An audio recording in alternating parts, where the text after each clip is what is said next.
ओम शांति। आज 10 सितंबर 2020 की साकार मुरली। पहले सुनते हैं मुरली के कुछ मुख्य पॉइंट्स। बाप कहते हैं, मेरे साथ बुद्धि योग लगाओ तो तुम्हारी आत्मा में पावर भरकर सतो प्रधान बन जाएगी।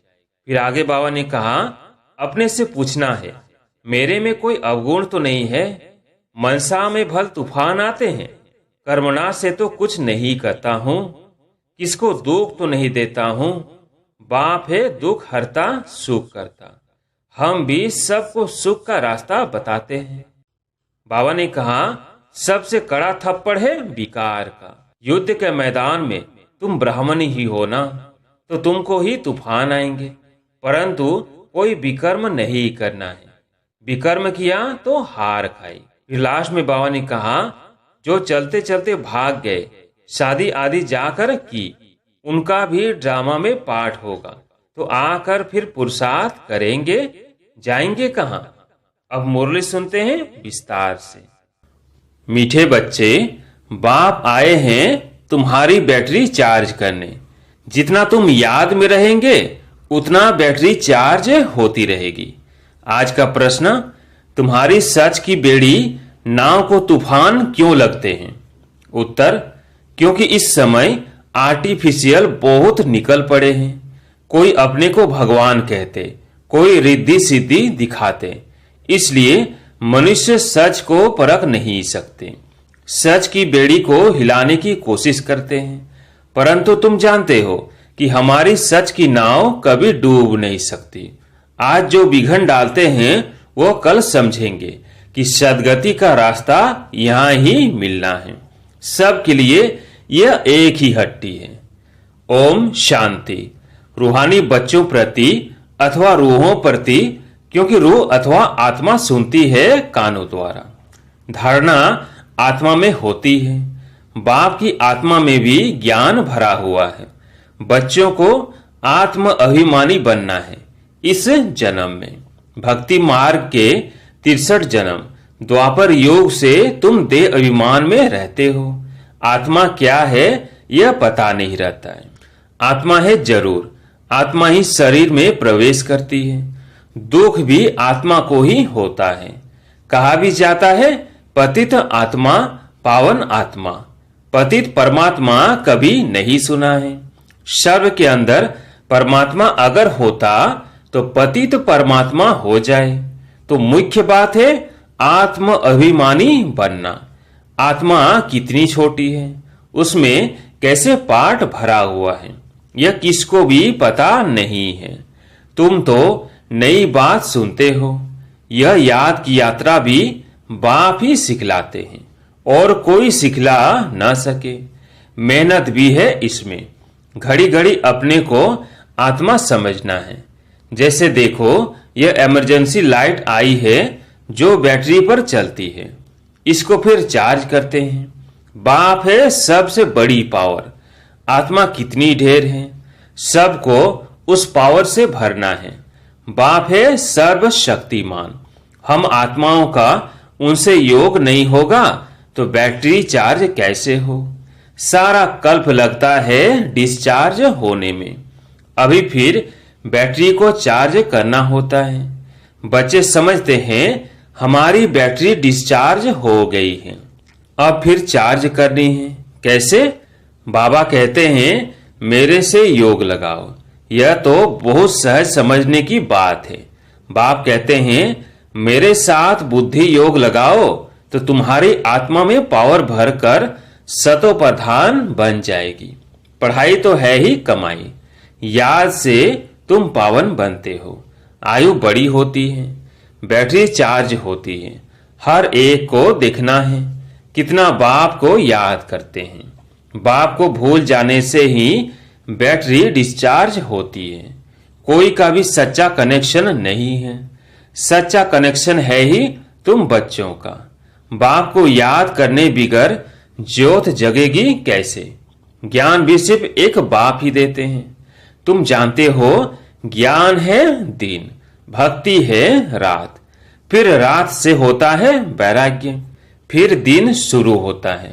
बाप कहते हैं रात को भूलो, अब दिन को याद करो।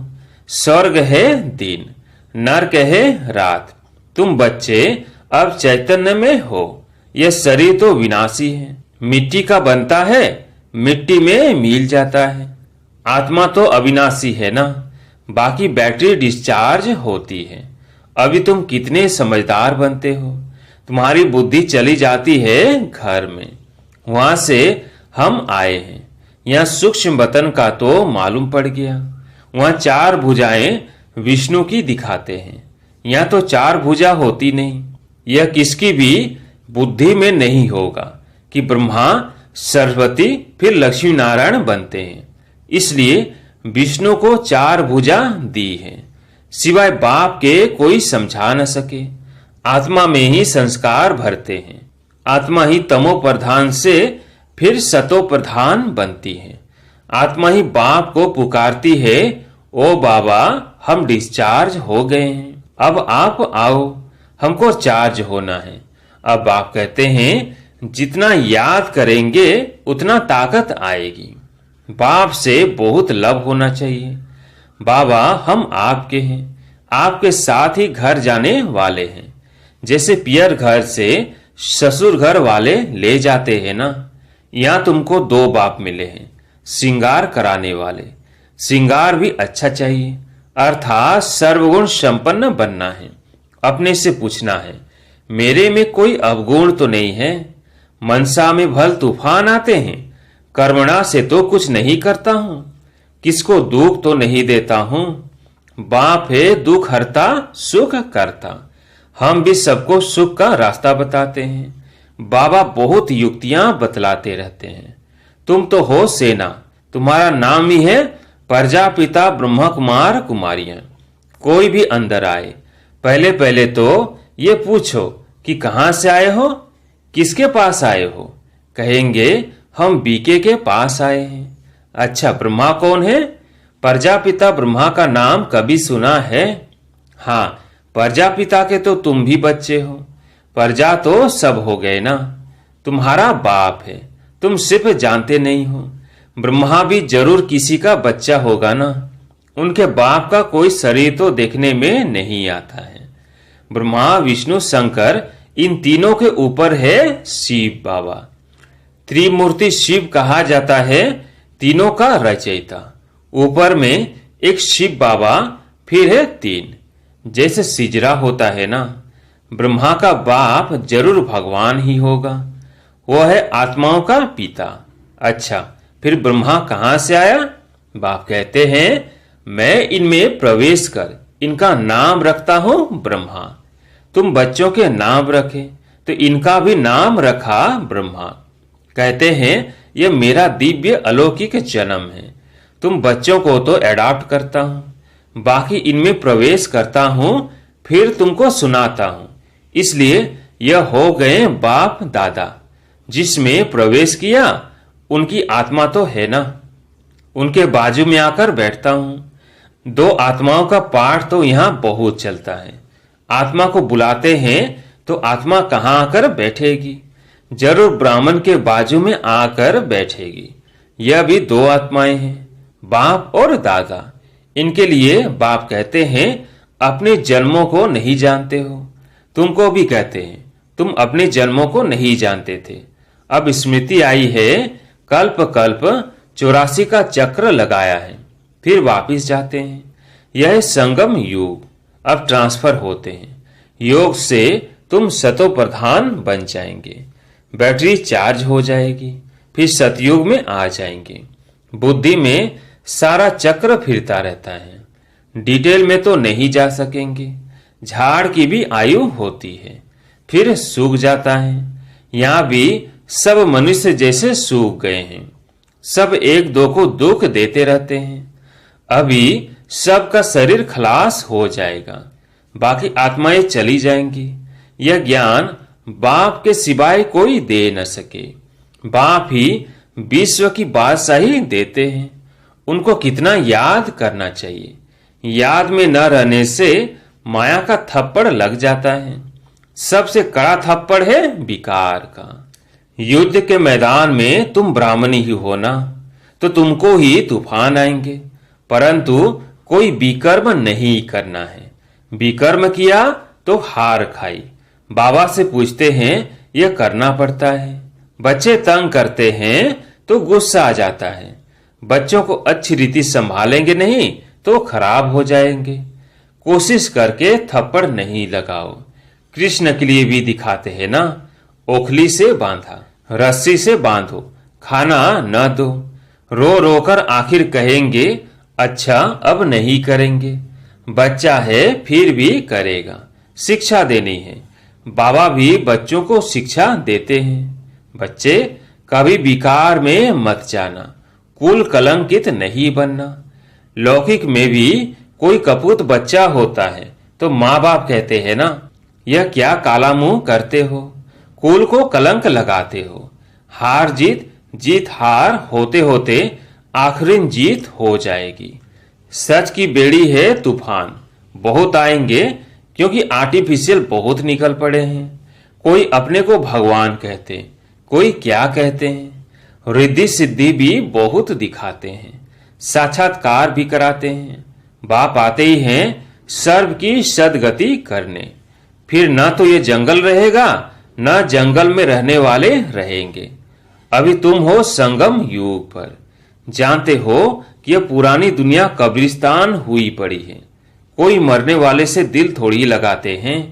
ये दुनिया तो गई कि गई, विनाश हुआ कि हुआ। बाप आते ही हैं तब जब नई दुनिया पुरानी होती है।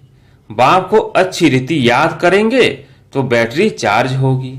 भल वाणी तो बहुत अच्छी अच्छी चलाते हैं, परंतु याद का जौहर नहीं तो ताकत नहीं रहती है। जौहरदार तलवार नहीं। बाप कहते हैं यह कोई नई बात नहीं है। 5000 वर्ष पहले भी आए थे।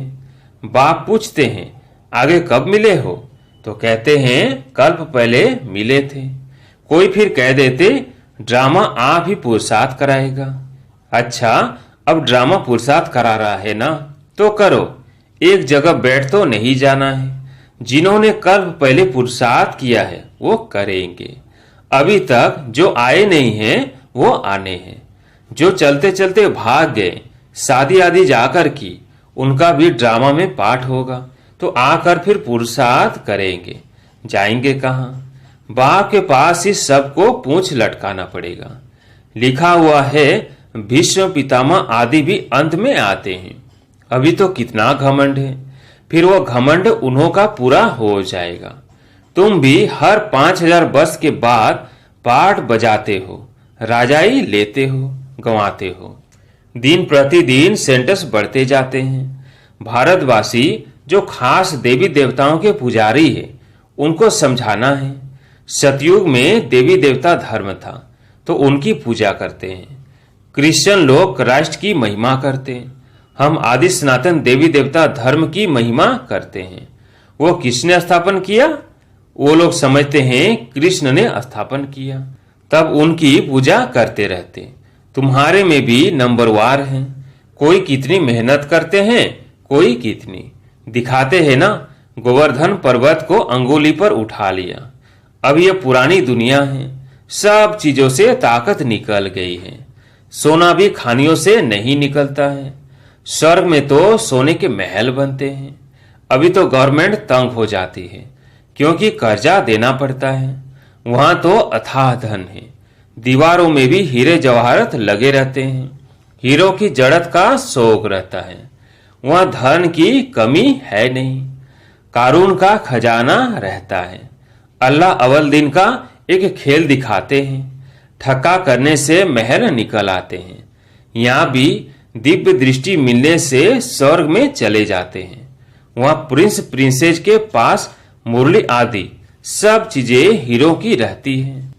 यहाँ तो कोई ऐसी चीज पहन कर बैठे तो लूट कर ले जाएंगे, छुरा मार कर भी ले जाएंगे। वहां यह बातें होती नहीं। यह दुनिया ही बड़ी पुरानी गंदी है। इन लक्ष्मी नारायण की दुनिया तो वाह वाह थी। हीरे जवाहरातों के महल थे। अकेले तो नहीं होंगे ना। उसको कहा जाता था स्वर्ग। तुम जानते हो बरोबर हम स्वर्ग के मालिक थे। हमने ये सोमनाथ का मंदिर बनाया था। यह समझते हैं हम क्या थे, फिर भक्ति मार्ग में कैसे मंदिर बनाकर पूजा की। आत्मा को अपने 84 जन्मों का ज्ञान है। कितने हीरे जवाहरात थे, वह सब कहाँ गए? आहिस्ते आहिस्ते सब खलास होते गए। मुसलमान आए, इतना तो लूट कर ले गए जो कब्रों में जाकर हीरे लगाए, ताजमहल आदि बनाया। फिर ब्रिटिश गवर्नमेंट वहां से खोद कर ले गई। अभी तो कुछ भी नहीं है। भारत बेघर है, कर्जा ही कर्जा लेते रहते हैं। अनाज चीनी आदि कुछ नहीं मिलता। अब विश्व को बदलना है, परंतु उनसे पहले आत्मा की बैटरी को शतो प्रधान बनाने के लिए चार्ज करना है। बाप को याद जरूर करना है। बुद्धि का योग बाप के साथ हो, उनसे ही तो वर्षा मिलता है। माया की इसमें ही लड़ाई होती है। आगे इन बातों को तुम थोड़ी समझते थे। जैसे दूसरे वैसे तुम थे। तुम अभी हो संगम योगी और वह सब है कल योगी। मनुष्य कहेंगे इन्हों को तो जो आता है सो कहते रहते हैं, लेकिन समझाने की युक्तियां भी होती है ना। धीरे धीरे तुम्हारी वृद्धि होती जाएगी। अभी बाबा बड़ी यूनिवर्सिटी खोल रहे हैं, इसमें समझाने के लिए चित्र तो चाहिए ना। आगे चलकर तुम्हारे पास ये सब चित्र ट्रांसलाइट के बन जाएंगे, जो फिर तुमको समझाने में भी सहज हो। तुम जानते हो हम अपनी बादशाही फिर से स्थापन कर रहे हैं, बाप की याद और ज्ञान से। माया बीच में बहुत धोखा देती है। बाप कहते हैं धोखे से बचते रहो।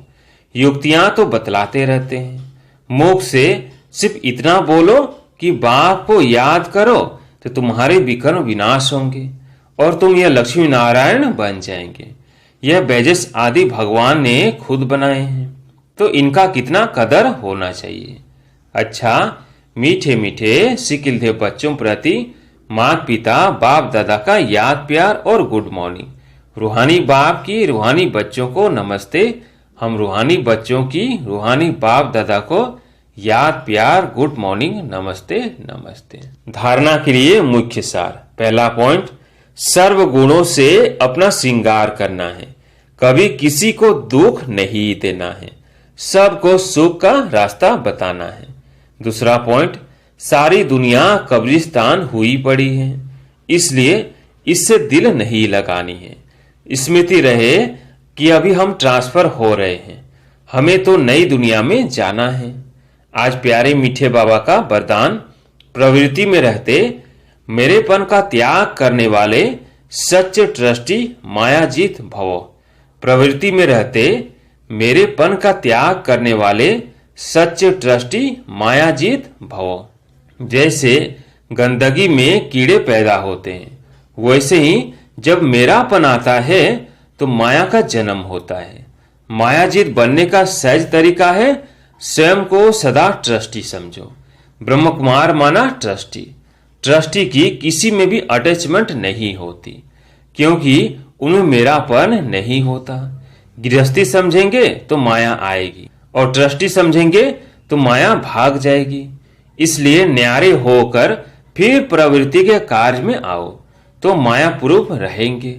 आज का स्लोगन, जहां अभिमान होता है वहां अपमान की फीलिंग जरूर आती है।